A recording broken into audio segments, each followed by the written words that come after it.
নমস্কার বন্ধুরা, টুকিটাকি রান্নাঘরে আপনাদের সবাইকে স্বাগত। আজকে আমি একটা খুব ভালো সুন্দর একটা ঝাল ঝাল তরকারি করব, আপনাদের সঙ্গে শেয়ার করব। তো বেগুন আমি লম্বা লম্বা করে কেটে নিয়েছি, শিম, বেগুন, টমেটো, আলু, আর তার সঙ্গে সজনে ফুল, আর নিয়েছি তিল আর পোস্ত বাটা, কাঁচা লঙ্কা, তিল, পোস্ত বাটা। তো কড়াই বসিয়ে দিয়েছি, কড়াইয়ের মধ্যে সর্ষের তেল দিয়ে দিয়েছি, তার মধ্যে 1 চামচ কালো জিরে দিয়ে দিলাম। অবশ্যই রান্নাটা সর্ষের তেলে করবেন, তাহলে বেশি ভালো হবে, যেহেতু পোস্ত আর তিল দিয়ে করা। তো সবার প্রথমে আমি শিমগুলো দিয়ে দিলাম, শিম, আলু, বেগুন, টমেটো সব কড়াইয়ের মধ্যে দিয়ে দিলাম, দিয়ে ভালো করে নাড়াচাড়া করে নেব, মানে একটু ভাজা ভাজা মতো। স্টিমটা অবশ্যই লো টু মিডিয়ামে রেখেই করবেন, পুরো ফুল স্টিম দেবেন না, তাহলে কড়াইয়ে সবজিগুলো পুড়ে যাওয়ার ভয় থাকবে। কিন্তু পুড়েও যাতে না যায়, সুন্দর ভাজা ভাজা মতো হয়। আমি এখানে লবণ দিয়ে দিলাম সবার প্রথমে, লবণ স্বাদ অনুসারে লবণ দিয়ে দিলাম, দিয়ে লবণটা একটু মিক্সড করে নেব, ভালো করে মিশিয়ে নেব। এই রান্নাটা একটু ঝাল ঝাল হলে খুব ভালো লাগে গরম ভাতের সঙ্গে খেতে।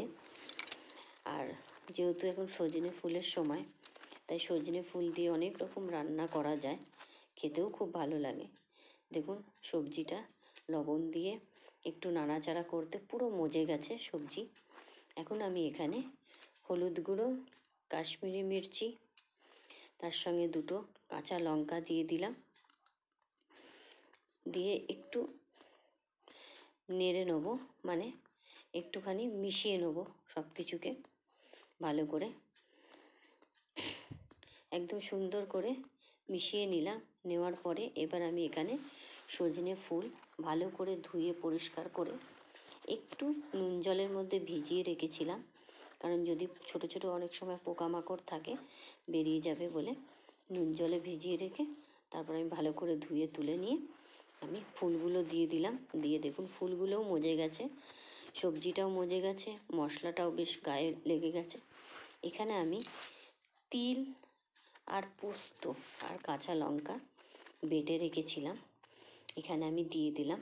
এই তিল আর পোস্ত দিয়ে এত ভালো লাগে সবজিটা খেতে, অবশ্যই কাঁচা লঙ্কা দিয়ে বাটবেন। এই তরকারিটা কিন্তু ঝাল ঝাল না হলে কিন্তু ভালো লাগতো না, গরম ভাতের সঙ্গে ঝাল ঝাল হবে তবে ভালো লাগবে।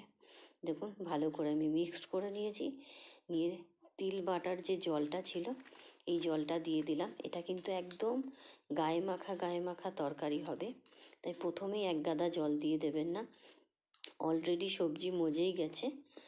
আর বাদবাকিটা তো যেটুকু জল দিলাম আমি এখানে 1-1.5 বাটি মতো জল দিয়েছি। আর স্টিমটা অবশ্যই কম করে ঢেকে দেবেন, তাহলে দেখবেন সবজি সুন্দর, আলুগুলো সিদ্ধ হয়ে যাবে আর জিনিসটাও ভালো হবে। 1 গাদা প্রথমেই জল দিয়ে দেবেন না, এরকম ঠিক এরকম মাখা মাখা হবে, গরম ভাতের সঙ্গে দুর্দান্ত লাগে খেতে। এই শিম, বেগুন, আলু, টমেটো আর সজনে ফুল, এটা যে দুর্দান্ত একটা রেসিপি, গরম ভাতের সঙ্গে নিরামিষ দিনে অপূর্ব লাগে খেতে। অবশ্যই ট্রাই করবেন।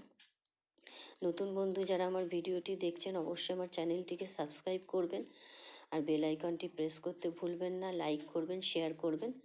যারা ইউটিউব থেকে দেখছেন তারা চ্যানেলটিকে সাবস্ক্রাইব করবেন, আর যারা ফেসবুক থেকে দেখছেন অবশ্যই আমার পেজটিকে ফলো করবেন। দেখুন পুরো সবজি আমার রান্না কমপ্লিট, আমি নামিয়ে নিচ্ছি, খুব বেশি সময় লাগে না।